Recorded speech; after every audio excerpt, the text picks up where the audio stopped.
आपके bank account में अभी कितना पैसा है? 10,000, 50,000 या 1 लाख? क्या आपको पता है आपके बैंक अकाउंट में ज़्यादा पैसा होना भी एक फाइनेंशियल मिस्टेक हो सकता है और पैसा कम होना भी बहुत डेंजरस हो सकता है। इस वीडियो में मैं आपको एक सिंपल फॉर्मूला बताऊंगा जिसे फॉलो करके आप ये पता लगा सकते हैं आपके अकाउंट में एग्जैक्टली कितना अमाउंट होना चाहिए। तो वीडियो को एंड तक जरूर देखें।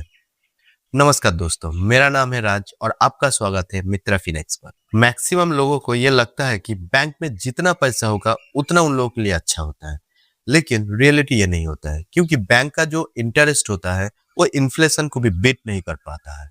और बैंक में कम अमाउंट भी रहना वो भी डेंजरस होता है क्योंकि इमरजेंसी के टाइम आपको लोन लेना पड़ सकता है, आपका क्रेडिट कार्ड यूज करना पड़ सकता है।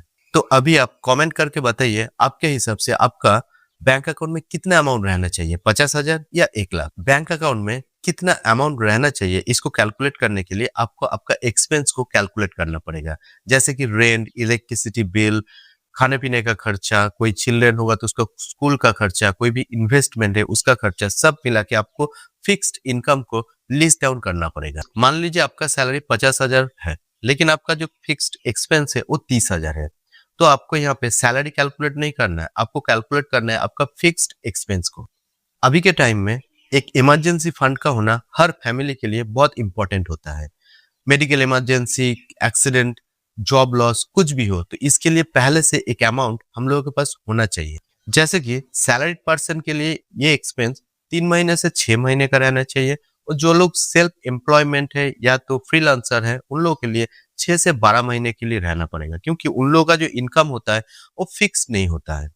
यहाँ पे एक चीज आप लोगों को हमेशा फोकस में रखना है, यहाँ पे मैं एक्सपेंस का बात कर रहा हूँ, अर्निंग का नहीं, मंथली इनकम का नहीं, मंथली फिक्स्ड एक्सपेंस का बात कर रहा हूँ। तो अगर आप एक सैलरीड पर्सन है तो आपका इमरजेंसी फंड 3 से 6 महीने का एक्सपेंस होना चाहिए। और अगर आपका 30,000 रुपए का महीने का फिक्स्ड एक्सपेंस होता है तो आपका इमरजेंसी फंड 90,000 से 1,80,000 तक होना चाहिए।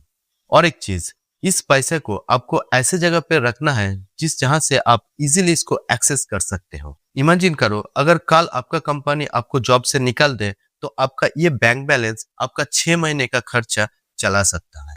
यहाँ पे मैक्सिमम आदमी एक गलती करता है, वो लोग बहुत बड़ा अमाउंट का पैसा बैंक अकाउंट में फेंक के रख देता है, 5 लाख, 7 लाख, 10 लाख, 20 लाख। लेकिन यहाँ पे आपको समझना है बैंक अकाउंट में जो पैसा हम लोग रखते हैं वो इन्वेस्टमेंट नहीं होता। बैंक अकाउंट का इंटरेस्ट बहुत ही कम होता है। बैंक अकाउंट में ज्यादा पैसा रखना, वो पैसे का जो परचेसिंग पावर होता है वो डिस्ट्रॉय हो जाता है। लेकिन हाँ, इमरजेंसी फंड को हम लोग बैंक अकाउंट में रख सकते हैं क्योंकि इमरजेंसी फंड हम लोग को वो पैसा होता है जिससे हमको इंटरेस्ट नहीं कमाना है, उसको सिर्फ सेफ्टी पर्पस में रखा जाता है। उसके बाद में जो भी पैसा रहेगा वो पैसा हम लोग आराम से इन्वेस्ट कर सकते हैं। इमरजेंसी फंड छोड़ के जो पैसा रहेगा उसको हम लोग एसआईपी स्टार्ट कर सकते हैं, म्यूचुअल फंड में इन्वेस्ट कर सकते हैं, एफडी में रख सकते हैं, कोई भी एसेट में हम लोग वो पैसा को इन्वेस्ट कर सकते हैं। तो बैंक अकाउंट में कितना बैलेंस रहना चाहिए? तो बैंक अकाउंट में उतना ही पैसा रहना चाहिए जो आपका इमरजेंसी के टाइम आपका काम आता है। जैसे मैं पहले ही बताया, आपका अगर सैलरीड पर्सन हो तो 3 से 6 महीने का पैसा आपका इमरजेंसी फंड है, वो पैसा को आप आपका बैंक अकाउंट में रख सकते हैं।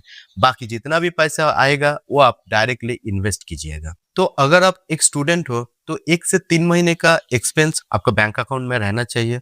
अगर आप एक सैलरीड पर्सन हो तो आपका 3 से 6 महीने का एक्सपेंस आपका बैंक अकाउंट में रह सकता है। और अगर आप फ्रीलांसर या तो छोटा मोटा बिजनेस चलाते हो तो 6 से 12 महीने का जो एक्सपेंस होता है वो आप अपना बैंक अकाउंट में रख सकते हैं। बैंक अकाउंट में पैसा रखना जरूरी है लेकिन हर पैसा बैंक में रखना वो स्मार्ट नहीं होता।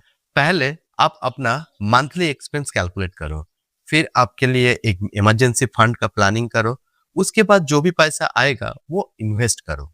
फाइनेंशियल सिक्योरिटी का मतलब होता है बड़ा बैंक बैलेंस नहीं, एक्चुअल में वो पैसा को सही जगह पे इन्वेस्ट करना। आपका बैंक अकाउंट में अभी कितना महीने का एक्सपेंस पड़ा हुआ है? 1 महीना, 2 महीना या 3 महीना? कमेंट करके जरूर बताइए। अगर वीडियो से कुछ भी इंफॉर्मेशन मिला हो, आपको कुछ जानकारी मिला हो तो वीडियो को एक लाइक और चैनल को सब्सक्राइब करना मत भूलिएगा। तो मिलते हैं आपसे नेक्स्ट वीडियो में।